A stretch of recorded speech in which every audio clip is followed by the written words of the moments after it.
Et salut à tous, c'est Limar. On se retrouve aujourd'hui pour une vidéo de clarification.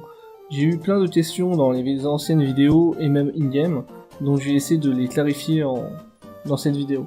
Donc ça sera une vidéo assez courte, hein, c'est un peu comme une FAQ, on va dire. Donc vous pouvez voir déjà que mon écran est vert, donc j'ai installé les scripts, mais surtout que mon avatar a changé. Vous pouvez voir que je suis devenu un humain. Alors que de base je suis toujours un vautour, hein, je n'ai pas changé de race. C'est parce que je vais désactiver ceci.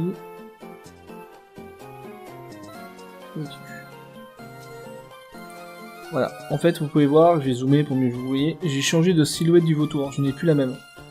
Parce que j'ai utilisé un autre script, entre guillemets, puisque j'ai envoyé un message à un des sous-devs, on va dire, et qui m'a modifié l'image. Cette image-là, c'est moi qui l'ai fait moi-même, sur Photoshop. Et voilà, si ça vous intéresse, si vous savez pas du tout maîtriser Photoshop, je vais vous faire une prochaine vidéo dessus. Mais si vous n'y arrivez pas du tout, vous pouvez m'envoyer votre image et je vous la ferai d'ailleurs. Et je vous donnerai le lien, on s'arrangera. Vous pouvez m'envoyer ça sur le mail de l'émission, je vais vous le mettre dans la description. Donc n'hésitez pas à m'envoyer vos images, que je les transforme et que je les envoie au dev pour vous. Donc ça c'est fait. Et donc du coup voilà, je vous tease une petite vidéo pour la prochaine fois. Donc du coup, pour les questions, on m'avait demandé la médecine. En fait, pour pouvoir vous soigner, pour avoir cette icône de soin, donc le cœur, il faut avoir minimum 1 en médecine.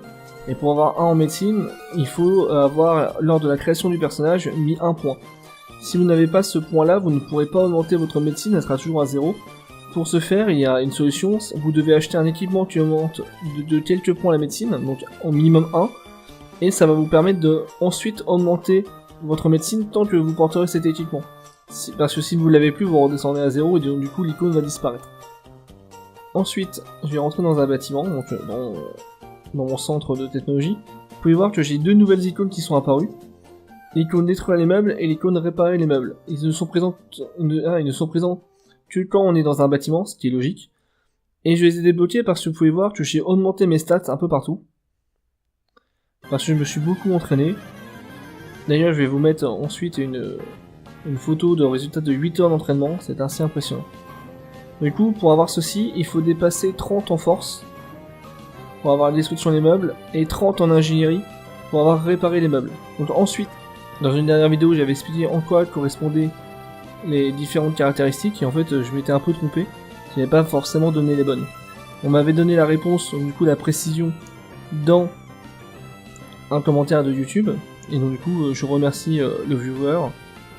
Et donc, en gros, la force, ça augmente les dégâts au CAC et aussi les critiques. L'agilité permet d'augmenter les chances de touche au corps à corps et à distance. La résistance, c'est la réduction de dégâts face aux dégâts, que ce soit au corps à corps ou à distance. La perception, ça augmente les dégâts à distance plus le critique et aussi le taux de drop. La furtivité permet justement de ne pas être reconnu, donc être caché dans la rue. Il y aura une icône cachée.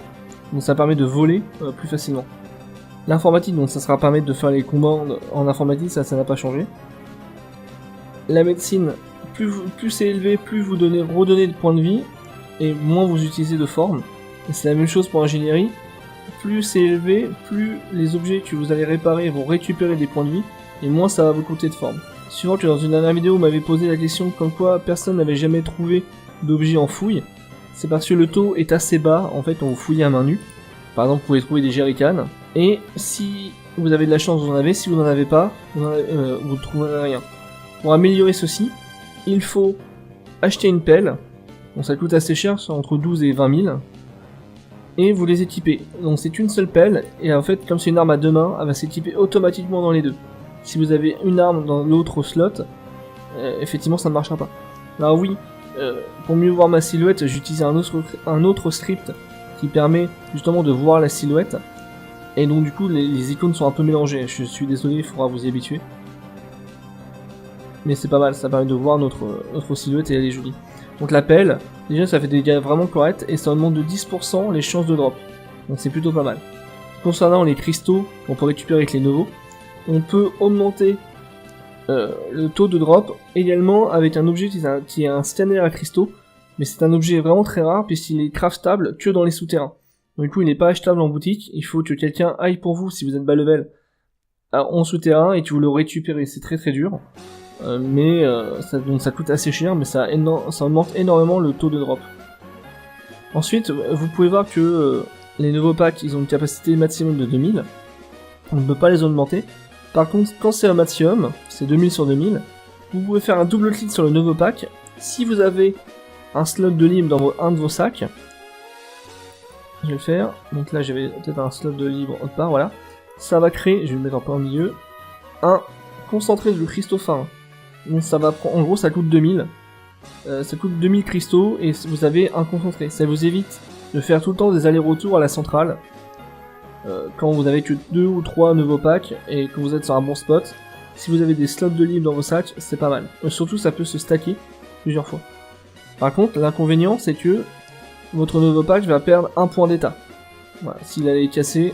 Pareil, on m'a aussi envoyé des messages pour me demander comment monter les points d'informatique quand on est au maximum. Alors ça, je ne le sais plus, je ne le savais avant, hein. J'ai même aidé des gens avec des anciennes commandes que j'avais, des anciens tutos, et en fait ils sont plus d'actualité, donc du coup il faut que je me renseigne vraiment aussi comment améliorer l'informatique à un certain niveau. Ça, même en faisant les commandes cachées, sont toutes différentes, et donc du coup je ne pourrais pas déjà vous les dire en vidéo, mais surtout je pourrais pas vous aider in-game en fait. Donc il faudra vous rapprocher de vos tours.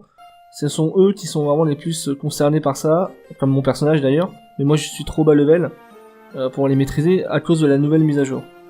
Ensuite également, je vous avais parlé de l'utilité de réparer les objets avec l'atelier de travail.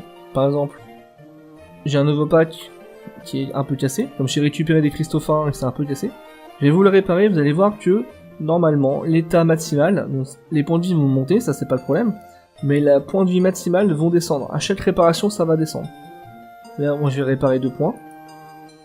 Réparer, et normalement... Voilà, vous voyez, j'avais 47 sur 49. Maintenant, j'ai 48 sur 48. Ça a augmenté des points de vie, mais ça m'en a diminué. Le taux n'est pas tout le temps de 1.1. Quand je me suis amusé à réparer les armes, mon pistolet a fini par casser tellement je le réparais. Voilà, je vous projette, justement, quand je parlais de combat, une image d'une capture d'écran de ma session de jeu. J'avais combattu pendant 8 heures et 5 minutes. Il y avait 2411 rondes, on était 2 forcément.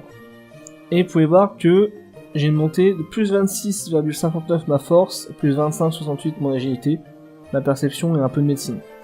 Il faut savoir que les sessions d'entraînement, il faut vraiment que ça soit très longue. En dessous de 5 heures, vous n'aurez pas énormément de bonus. Alors vous allez me dire 5 heures oui, mais c'est 5 heures AFK.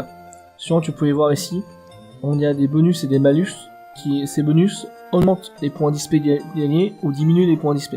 Sur le forum du jeu, vous pouvez très bien trouver in-game quels sont ces bonus, quels sont ces malus pour augmenter justement vos points d'XP. Souvent tu vois, j'ai gagné 4000 points d'XP en gros. C'est pas beaucoup, si j'avais mis KO mon adversaire, j'aurais des points démultipliés. On dit bien KO et pas achevé. Quand un personnage tombe en dessous d'un certain nombre de points de vie, il n'est pas mis KO, il est pas mort, il est d'abord KO. Et ensuite on a une icône pour l'achever. Ça je vous montrerai peut-être un jour en screen, pas forcément en vidéo, j'aurai pas forcément le temps de le capturer. Voilà, donc en gros quand on s'entraîne dans, par exemple nous à la Nets Impériale, ou dans n'importe quel centre de combat, vous pourrez mettre d'abord KO le personnage et ensuite le tuer si vous voulez. Si on tue achevé, là forcément ça tue le personnage. Donc voilà, c'était une petite vidéo précision, hein, ça dure pas, j'espère pas trop longtemps. Si vous avez d'autres questions, n'hésitez pas à me les envoyer. Si ça vous a plu, mettez un pouce bleu, mettez-moi un commentaire. Et je vous dis dans une prochaine vidéo pour justement vous parler de la silhouette, comment modifier la silhouette.